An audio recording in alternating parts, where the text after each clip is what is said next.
नमस्कार साथियों। सहज ऑनलाइन कंपटीशन क्लासेस पीलीभंगा में आप सभी का हार्दिक स्वागत, हार्दिक अभिनंदन। जैसा कि हमने अध्याय शुरू कर रखा है समास, समास के हम इससे पूर्व 3 भेद कर चुके हैं, जिसमें अवयवी भाव समास, तत्पुरुष समास और द्वंद्व समास कर चुके हैं। हम आज समास का चौथा प्रकार द्विगु समास हम लेकर आ रहे हैं। द्विगु समास में साथियों जो पूर्व पद होगा, या यूं कह लें जो पहला पद होगा, वह संख्यावाची विशेषण मिलेगा। अर्थात वो हमें किसी न किसी संख्या को बताएगा। वही उत्तर पद या जो बाद वाला पद है वह प्रधान होगा। अर्थात जो इस समास के बीच में विभक्तियां लगेंगी वह उत्तर पद के अनुसार लगेंगी। साथ ही जो यहाँ संख्यावाची शब्द प्रयुक्त होगा, या यूं कह लें जो संख्यावाची विशेषण प्रयुक्त होगा, वो किसी समूह का बोध करवाएगा हमें। साथ ही जब हम इस समास में समास का विभक्ति से लगाकर विग्रह करेंगे, तो विग्रह करने पर हमें समूह या समाहार शब्दों का प्रयोग करना होगा। जैसा कि पहला उदाहरण देखते हैं हम। शब्द है हमारे पास दो राहा। क्या शब्द है जी? दो राहा। तो इसका विग्रह क्या रहेगा? दो राहों का समाहार। दो राहों का समाहार। वहीं कई बार एग्जामिनर परीक्षा से संबंधित उस समास का नाम भी पूछ लेता है। तो यहां नाम है हमारे पास द्विगु। कि द्विगु का क्या अर्थ है? द्विगु का अर्थ है साथियों दो गायों का समूह है। दो गायों का समूह है। साथ ही एक और उदाहरण देखते हैं। हमारे पास उदाहरण है चतुर्वेद। क्या है जी? चतुर्वेद। अब यहाँ जो पूर्व पद है, पहला पद है, वो हमें किसी संख्या को प्रदर्शित कर रहा है, किसी संख्या को बता रहा है। वहीं जो बाद वाला पद है यह प्रधान है, चतुर्वेद। कि इसका विग्रह करेंगे, चार वेदों का समूह है। अगला जैसे हमारे पास उदाहरण है पंचवटी। क्या रहेगा इसका विग्रह? 5 वटों का समाहार। ना साथियों हमारे पास ना एक बहुत बड़ी समस्या आती है कि जब हम द्विगु समास का विग्रह करें उस समय समूह शब्द का प्रयोग करें या समाहार शब्द का प्रयोग करें। हालांकि शाब्दिक अर्थ की दृष्टि से दोनों शब्दों का जो अर्थ है वह एक बराबर ही है। यानी समूह का मतलब ढेर या संग्रह है, दोनों का ये अर्थ है। लेकिन जब हम समास का विग्रह करते हैं उस समय एक चीज पर हमें विशेष गौर करनी होगी। समूह का अर्थ होता है झुंड। कैसे? जैसे पक्षियों का झुंड, जैसे पक्षियों का। अब इस झुंड से तात्पर्य है कि ये जो पक्षी है ये सब अपनी अलग अलग प्रधानता रखते हैं और वो एक जगह इकट्ठे हो गए हैं। एक उदाहरण देखते हैं साथियों अपने।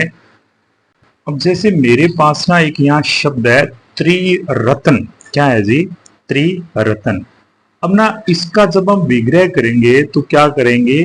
3 रत्नों का समूह है। क्या रहेगा? 3 रत्नों का समूह है। अब समूह शब्द लगते ही इसका तात्पर्य ये हो गया कि ये जो 3 रत्न है, ये 3 रत्न अपनी अलग अलग प्रधानता रखते थे और अब वो एक जगह एकत्रित हो गए हैं। यानी कि अपनी अलग अलग प्रधानता रखते हुए एक जगह एकत्रित होकर उन्होंने एक झुंड का निर्माण किया है। तो क्या रहेगा विग्रह? 3 रत्नों का समूह है। आइए हम अब समाहार शब्द देखते हैं। अब जब हम समाहार की बात करें तो समाहार का अर्थ होता है संग्रह, ढेर या राशि मिलाप, किसी राशियों को एक साथ कर लेना। एक ना उदाहरण देखते हैं हम। जैसे मेरे पास ना शब्द है त्रिवेणी, तो इसका जब हम विग्रह करेंगे ना तो क्या लगाएंगे? तीन वेणियों यानी कि नदियों का समाहार। अब यहाँ ना समाहार और ऊपर वाले समूह में अंतर आपको स्पष्ट हो जाएगा। कैसे? यहाँ पर समाहार में तीन नदियां समूह बनाने के लिए साथ साथ आई है। अब ना यहाँ इनकी अलग अलग प्रधानता नहीं है, उन्होंने ना एक समूह बना लिया। लेकिन वहीं त्रिरत्न में इन्होंने समूह जरूर बनाया है, लेकिन क्या है, इन रत्नों की अपनी यहाँ अलग अलग प्रधानता है। चलिए कुछ और उदाहरण देखते हैं। जैसे ना एक भी शब्द है मेरे पास, सप्त ऋषि। क्या शब्द है जी? सप्त ऋषि। अब ना इसका विग्रह करेंगे ना हम, तो कैसे करेंगे सप्त ऋषि का? कि सात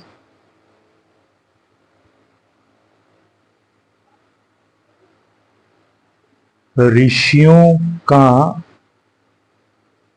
समूह है, सात ऋषियों का समूह है। क्यों? क्योंकि समूह शब्द क्यों आया? क्योंकि सात ऋषि अपनी अलग अलग महत्व रखते हैं, अपना अलग अलग प्रधानता रखते हैं, इसीलिए ये इकट्ठे हुए हैं। इनके यहाँ क्या शब्द लगा है? सात ऋषियों का समूह है। जैसे अगला पद है हमारे पास नवरात्र। क्या है जी? नवरात्र। तो इसका विग्रह क्या होगा? नो रातों या रात्रियों का समाहार। यहां समाहार क्यों आया? क्योंकि ये 9 रात्रियां एक समूह बनाने के लिए यहां साथ साथ आई है। चलिए अगले समास पर चलते हैं।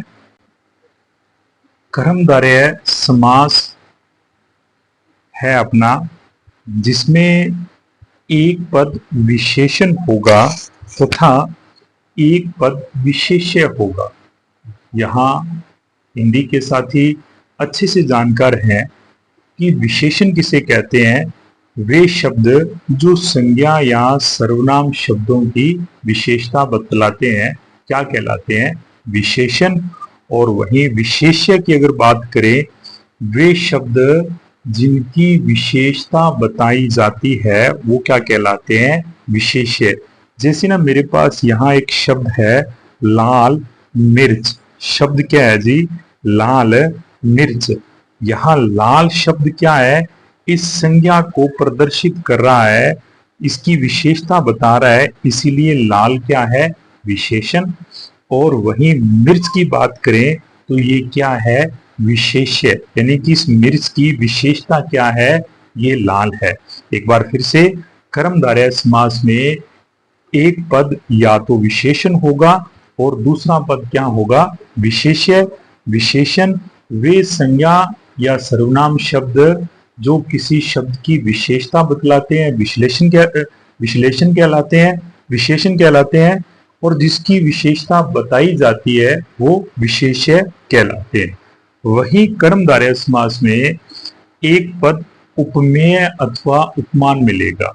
उपमेय क्या होता है जी? जिसकी तुलना की जाए, जिसकी तुलना की जाए, और उपमान जिससे तुलना की जाए। अर्थात ये उपमान शब्द कोई प्रसिद्ध वस्तु होगी। जैसे शब्द है चंद्रमुखी, उक्त शब्द में मुख की जो खूबी है, उसकी जो समानता है, उसका जो सौंदर्य है, वो चंद्रमा से प्रदर्शित किया जा रहा है। तो यहाँ इस शब्द में जो उपमान है प्रसिद्ध, वो क्या है? चंद्र। और मुख क्या है जी? उपमेय। कर्मधारय समास में भी जो द्वितीय पद होता है वह प्रधान मिलता है हमें। क्योंकि संस्कृत में तो कर्मधारय का ही एक रूप द्विगु समास को माना गया है, क्योंकि द्विगु में भी द्वितीय पद प्रधान होता है। आइए इसके कुछ उदाहरण देखते हैं। जैसे मेरे पास पद है विशेषण विशेष्य को प्रदर्शित करता हुआ कि चरम सीमा। अब इसका विग्रह क्या करेंगे? चरम तक पहुंची है जो सीमा। अगला है सज्जन, सत्य है जो जन। तो क्या रहेगा इसका सज्जन का? सत्य है जो। अगला उदाहरण देखते हैं काली मिर्च। विग्रह क्या रहेगा साथियों? काली है जो मिर्च। मिर्च यहां पर क्या है? विशेष्य, और काली क्या है? विशेषण।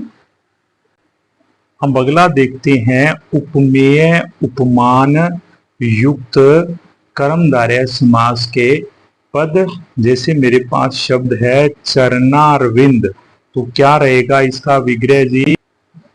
अरविंद रूपी चरण। क्योंकि यहाँ उपमेय और उपमान लग रहा है ना, तो इसके समान इसको माना गया है, अरविंद रूपी चरण। अरविंद के समान क्या है? चरण है। तो एक समान रूपता होने के कारण विग्रह करते समय रूपी शब्द लगाया जाएगा। अगला उदाहरण है मुख चंद्र। विग्रह क्या रहेगा जी? चंद्र रूपी मुख। अब यहां मुख क्या है? उपमेय, इसकी विशेषता बताई जा रही है उपमान चंद्र से। अब शब्द है कीर्ति लता, तो विग्रह क्या रहेगा जी? लता रूपी कीर्ति।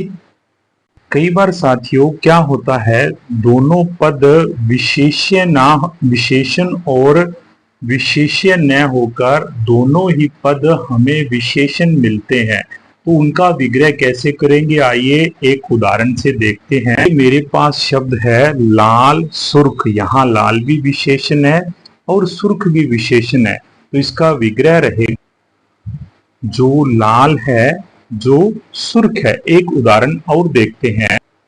शब्द है मोटा ताजा, तो विग्रह क्या रहेगा इसका? जो मोटा है जो ताजा है। आप ज्यादा से ज्यादा अभ्यास कीजिए। इसी के साथ हमारा कर्मधारय समास भी आज पूर्ण होता है। आप सभी का हमारे साथ जुड़े रहने के लिए बहुत बहुत आभार। कल अपने फिर मिलते हैं। धन्यवाद।